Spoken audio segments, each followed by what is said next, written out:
Hey, Michael. Scott, good to see you, sir. It's always good seeing you, and you're always sitting there working with your, what do you call the thing on your A loop. A loop. Okay, Yeah. the same thing you'd use for a diamond. Yeah, staying busy, yes, sir. Working on the Rolexes. Yep, putting one together right now. Wow, that's amazing. And you cover it all up, huh? Yeah, we like to keep it clean, keep the dust off of it That makes sense. while we're working on it. So whenever I step away from the bench, I always keep it covered. And how many Rolexes do you work on a day? We're probably servicing about 2 a day, doing full overhauls. Yep. Okay, all right. Well, let's sit down and talk about Rolexes. All right, sounds good.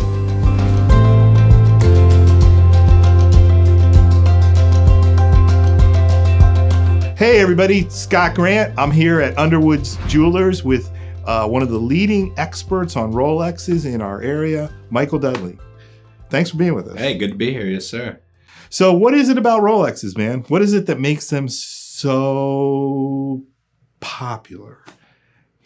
Well, I think people love the quality and the timelessness of them. You know, the fact that you can have it for the rest of your life. I mean, how many items do we have that go through us, go with us for our entire life? And not just your life, right? Your kid's life. Some case. Yeah. I mean, who gets the Rolex? Mm-hmm. The eldest son, right? Right. Yeah. So if you got multiple sons, you need multiple Rolexes. That's right. Absolutely. So everybody gets one. And I was telling you, I have one. I don't have it with me today, but I have one that once belonged to my grandfather. Mm-hmm. So yeah, multi-generational. Oh, absolutely. Yeah, we often have them come in that are 50 plus years old and still ticking, and they're here to get serviced again. Well, I didn't want to do this but too quickly, but this one I think is 60 plus years old. That was once my dad's and is now mine. So, and I'm probably going to leave this with you to service. Okay. Because it hasn't been serviced in a while. We'll talk about those later. But there's a great demand for Rolexes these days. Everybody wants one. I was talking to a lawyer that I share office space with, and he apparently has been on a waiting list. So they're hard to get. Is that right?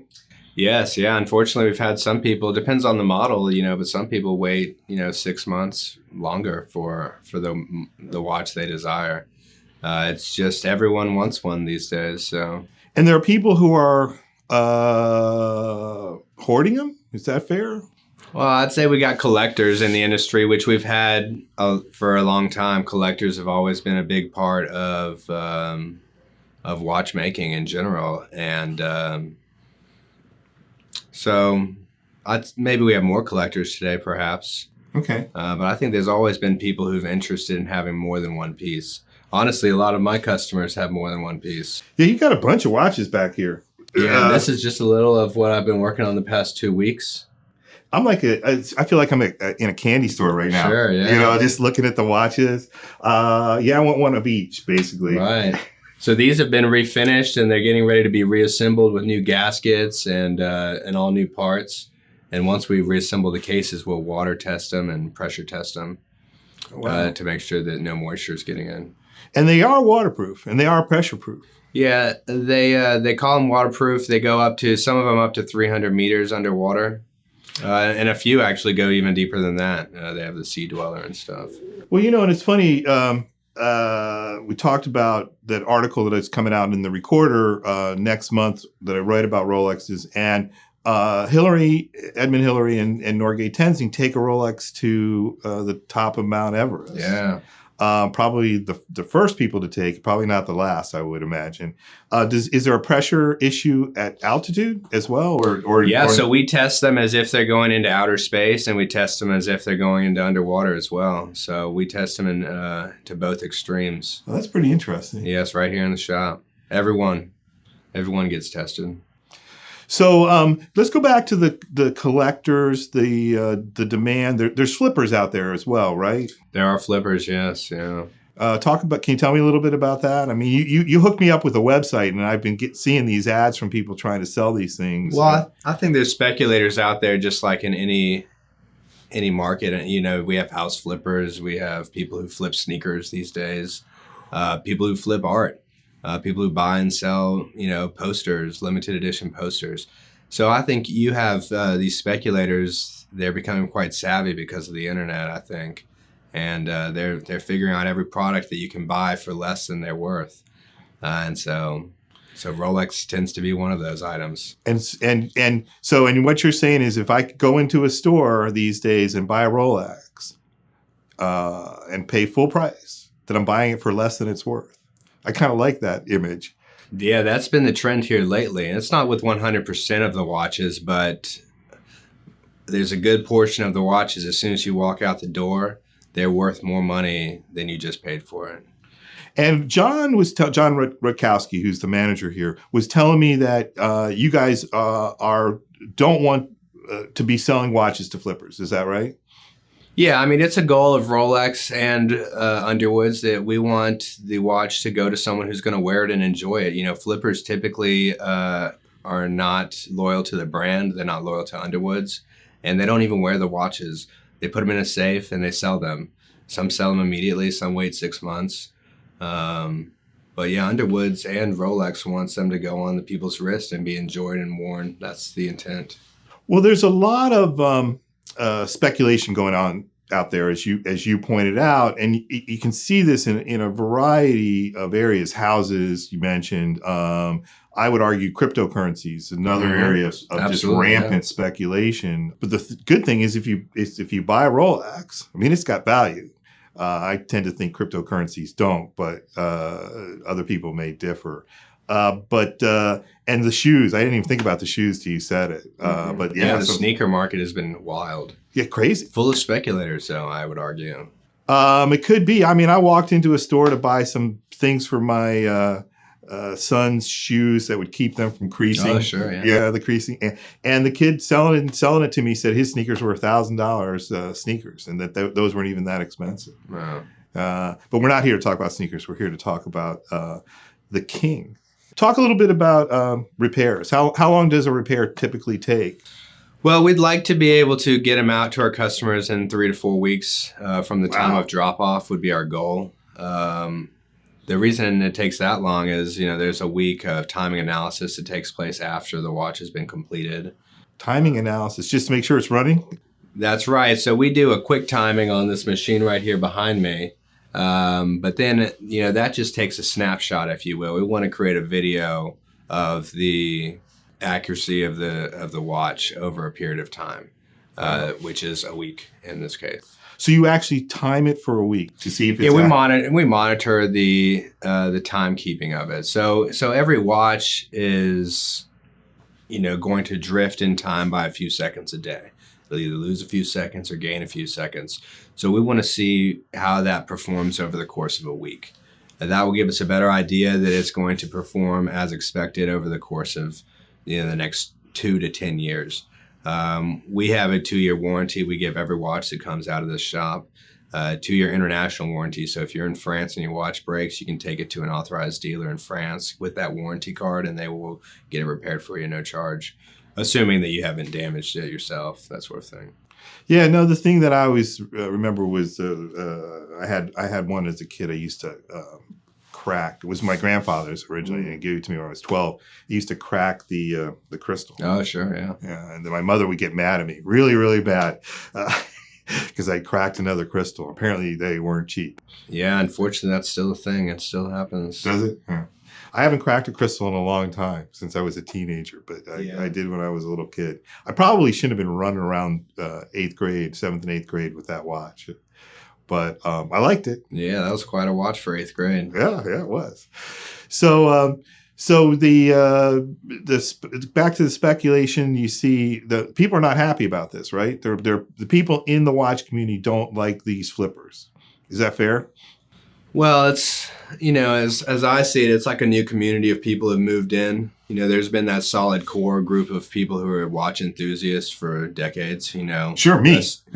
Guilty. And me, I love watches. That's why I'm here.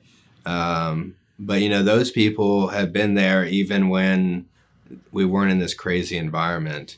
And now, because of this environment, more people have moved in. So, yes, the old people are disappointed because there was a time when you could go into a Rolex dealer and buy pretty much any watch that you wanted. If it wasn't on display, you could order it right up and be there in a few weeks. That's just not the case anymore. And you said something interesting. You said you love them. Oh, yeah. And that's why you're working on them? Yeah. Yes. Is this something that you do because, I mean, obviously you do this for money, you get paid, and I see it says watchmaker on your jacket. That's a cool title. Yes, it is a cool title. Yeah, I'm passionate about it.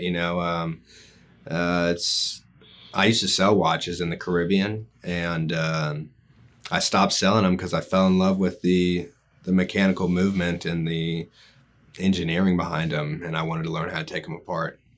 So I went to a local watchmaker there on the island, asked him if he would teach me. He said no. He said, if you really want to learn, you need to go to school. So I looked into schools, and Rolex has an excellent program up in Pennsylvania. And so I applied up there, and the rest is history, as they say. That's great. So you went to watch school in Yeah, I went to watchmaking specifically school. Rolex, right? Well, it's a school that's sponsored by Rolex, I guess is the way they would describe it. Wow. It's called the Lidditz Watch Technicum, and it's in the Amish country up there in Pennsylvania, outside of Lancaster. Wow. And yeah, it's this beautiful farm building that they built. It's beautiful, and on the first floor is a watchmaking school. They have about, I don't know, 12 to 16 students a year that they take on. It's a 2-year program, and you go there every day just like a job. Wow. And could you actually make a watch? I'd say today the term watchmaker is a bit of a misnomer. I repair watches. I'm a watchmaker by trade. I have certifications that say I'm a watchmaker, but I don't make watches. I have made parts for watches.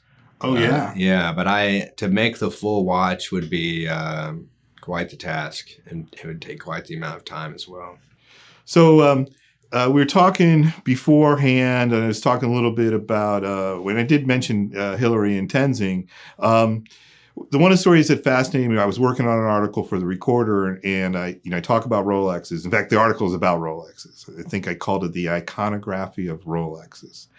And I talk about Chuck Yeager. Mm. And Chuck was wearing an Oyster in 1947 when he climbs into the Bell X1 to break the sound barrier. And I mean, he could have been wearing any watch that he wanted, but he's wearing a Rolex.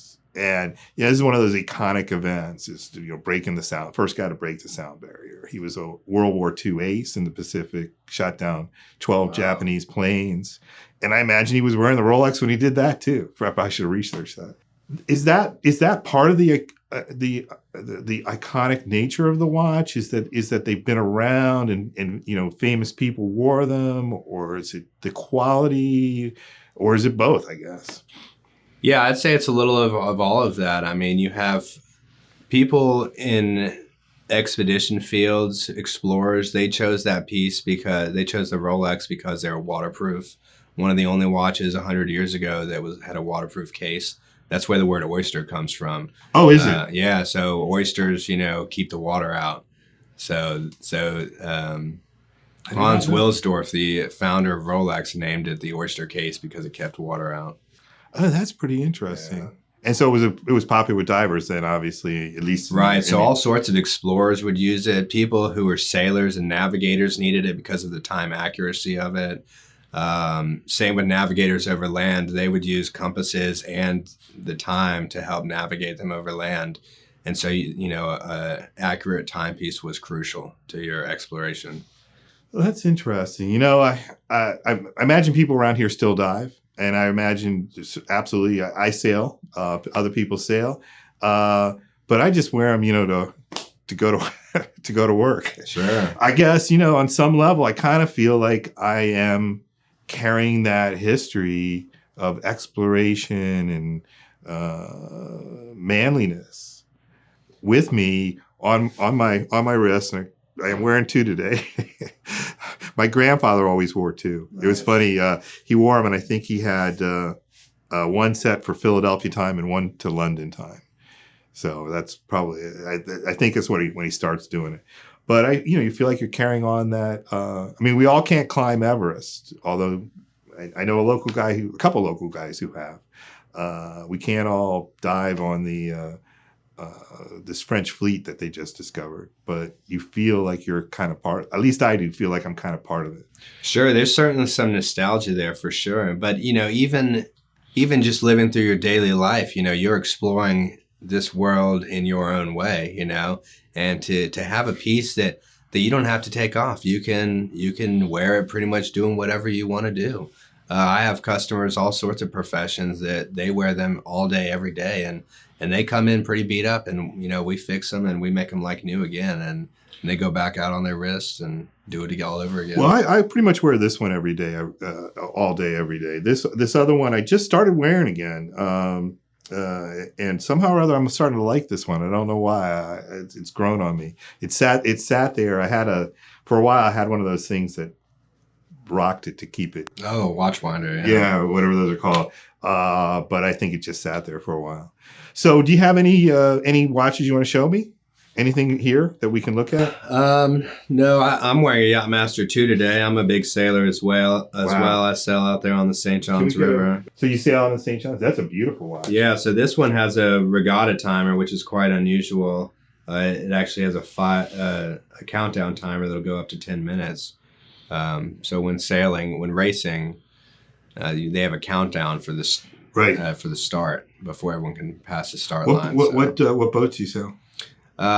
We used to race on a Lindenberg 28. Okay. And right now I have a 123.5, a little day sailor. Okay. Yeah, just for cruising. So I'm not using this on my current boat, but yeah, we used to race out on the river. That's great. So let's start with this one. This is a Oyster Perpetual date, and it says superlative chronometer. This was my grandfather. I was born in Scotland, and my grandfather comes to visit at some point after I'm born, and he goes home with 3 Rolexes, and this is one of them. One for himself. He bought them here in America? He bought them. I kind of think that while he was visiting in Scotland, that he toured around Europe a little bit. My grandfather was pretty wealthy, and I think he bought it in Switzerland, actually. Here, take a look at it. Tell me what you can tell me about that watch. I believe that's as old as me. It seems to have the original bracelet on it still, which is pretty cool. Oh, yeah, that's definitely original. The only thing was it was my dad. My dad's wrists were a little bigger than mine, so I took out one of the links when I got it. Yeah, these old bracelets were called rivet bracelets because of all the rivets that hold it together on the end. Huh. Quite cool. And then you were talking. Yeah, the blue hand, the blue second hand. Yeah, the blue second hand really. I think that's one of the things I was really liking about it.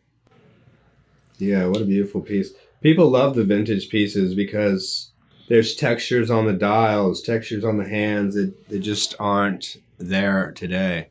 Rolex is constantly changing dials and the way in which the dials are made, or the textures on top of them. So, if you look closely at this dial, even it has almost like a paper kind of texture to it, which is unique. They don't make them like that today. So people just love looking over the vintage pieces. They love even the text, the typography on them. Oh yeah, yeah. And well, as I said, there were 3 of these. So one was my grandfather's and it got stolen. One was my dad's and now it's mine. And the third went to an uncle, and the uncle sent it to one of those places in Texas about 25 years ago, and sold it. Put it in an envelope, and the guy gave him, I think he said $100 for it. Yeah, I yelled at him. It's one of the few times I've yelled at my uncle. I said I would have given you a lot more for that. Wow. And partially it was a sentimental because I knew that they were bought when I was born. Sure. And then this one is newer. This was the late 90s. But you said you liked this one. What is it you liked about that one? Well, this is a Datejust with a smooth bezel. A lot of the Datejusts that we see will be fluted. Oh, yeah, I've seen the fluted. And they're two-tone, or, steel and gold, as they call it. And those are very common. The steel and gold Datejust with the Jubilee bracelets. Right. I know those ones. A bracelet like this one here. So these are very common watches. I probably have 6 of them up here. But this, you don't see too many all stainless steel Datejust with a smooth bezel. So I love when I see one that is a little unique, You don't see it every day. Well, I didn't realize how different they all were until you sort of showed me some of these websites, and I started looking at the ads, and I was like, wow. And I then was trying to find one like this, and I found some that were similar, but I never found one in any website that was exactly like that. This one I didn't look for as much, but I know what you're talking about because I did notice the fluting on that's around. Fluting goes around in here. Right. Yeah, exactly. So something like this here, a little more flashy, I'd say. A lot of the customers like them because they're beautiful. And that's why you should buy it, because you like it.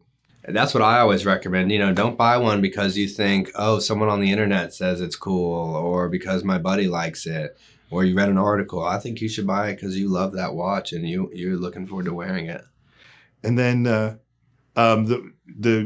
you showed me some of these websites and they're fascinating. And then they had some watches for sale, and I was looking at one and I was like, oh, I really like that. And I was thinking, but you say never buy them on the internet, always buy them from a reputable dealer like Underwood's. Is that a fair statement? Yeah, I think, there's a big concern out there that you can get taken advantage of. Unfortunately, because there's so much money involved with the watches, there'll be a lot of unscrupulous people that will modify the watches, meaning they change parts on them. For instance, we see a lot that are sold with aftermarket diamond dials and diamond bezels, and the customer doesn't realize that stuff's not genuine. And the non-genuine nature is going to potentially damage the integrity of the watch because it can't keep moisture out. Okay. And so as an authorized dealer, we're not permitted to work on watches that have any aftermarket parts on them. Again, because of the integrity of the watch. So there are situations where we will come and be able to replace those non-genuine parts. But anyways, for the most part, it's a concern that if you don't really know what you're doing, you could get a watch that has been modified or has non-genuine parts on it. And you paid an extra amount of dollars because you thought that's what it was, when in reality, it's worth much less. Well, that's kind of interesting. When I worked in Manhattan on Wall Street in the 1980s, and they used to sell the fake Rolexes like for a while on every corner, and they looked a lot. I mean, you looked at them. I mean, you could kind of tell that they weren't real if you looked at them closely, but they looked kind of like Rolexes. Mm-hmm. And I think they were selling for like $20, $25 and all over the place. So there are fakes out there. Oh yes, absolutely. And lots of quality of fakes. There's ones that are really fake and cheap and anyone could tell. And then there's some that are so nicely made you'd have to open up the inside and really look at it to see if it's a genuine watch or not. It's amazing, the quality of some of these fakes. So advice would be come to you guys. Yeah, I would go to an official Rolex jeweler. That way you're paying retail. We're not allowed to sell them for any more than what Rolex stipulates. So you're getting a fair deal on the watch. And you're getting a real watch. You're getting a genuine product. Because there's a lot of fake stuff on the internet. There is, yeah. I mean, one could argue that the internet is mostly fake stuff, right? Perhaps, yeah. I mean, isn't in most of what you not just Rolexes and not just stuff for sale, but isn't a lot of stuff on the internet fake? Mm-hmm. Yeah, there's a big risk of getting a non-genuine item, and I think what bothers me is these people spend so much money. We work so hard for our money, and to be taken advantage of like that is just a shame. Oh yeah, I think there's a lot of scammers out there. But I don't mean to say that everyone out there is not legit. I think that there are a lot of legit resellers out there on the internet, but you just need to be careful. I think you never can be too sure, and especially when it comes to these online forums and stuff like Facebook that you're talking about. There's a concern that those people are there to take advantage of you. Well, that one group that you connected me to, I mean, I get like messages, new message like every few minutes, it seems like. I mean, they loading up my Facebook. In fact, once I'm done with this, I'm probably going to take it off because I get so many alerts from people trying to sell watches. And unlike you, I don't know what's the retail price. I just see the prices and I go, oh my goodness, that's in some cases, wow, that seems like a lot of money. Yeah, so that's the secondary market there that you're talking about. Those are the flippers there for the most part. And they're not all flippers. Some people are watch enthusiasts that have been there for a decade. But these days, on those forums, and you have a lot of people, they'll buy them here at Underwood's or somewhere, and they'll try and sell it for a huge markup the next day. And we're talking about the flippers. One of the things that's intrigued me was that, and the hoarders and the speculators, there's more in Rolex than any other kind of watch. Is that fair?